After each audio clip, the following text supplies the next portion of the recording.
అన్నింటినీ వెలుగులోకి తీసుకొచ్చింది. ఈ మేరకు వైఎస్ఆర్సీపీ రాష్ట్ర సంయుక్త కార్యదర్శి కారుమూరు వెంకటరెడ్డి ఓ జాబితాను తన అధికారిక ఎక్స్ అకౌంట్లో పోస్టు చేశారు. కడపలో ఎకరం స్థలం 33 సంవత్సరాల పాటు లీజుకు తీసుకుంది టీడీపీ. దీనికి చెల్లించాల్సిన లీజు మొత్తం సంవత్సరానికి ₹1000. గుంటూరులో 3.65 ఎకరాల స్థలాన్ని ఏకంగా 99 సంవత్సరాలకు లీజుకు తీసుకుంది. ఇక్కడ ఎకరా లీజు మొత్తం ₹1000 చూపించింది.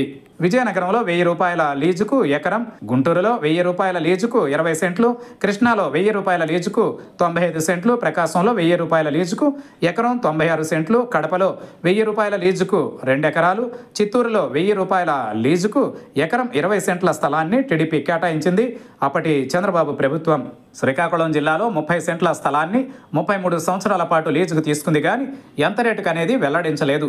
అదే జిల్లాలో మరో చోట 99 సంవత్సరాల లీజుకు 2 ఎకరాలను కేటాయించుకుంది టీడీపీ. దీనికి ఏడాదికి చెల్లించే లీజు రేటు ₹25,000. ధరలో ఈ తేడా ఎందుకు వచ్చిందో వివరించాలని కారుమూరి వెంకటరెడ్డి డిమాండ్ చేశారు.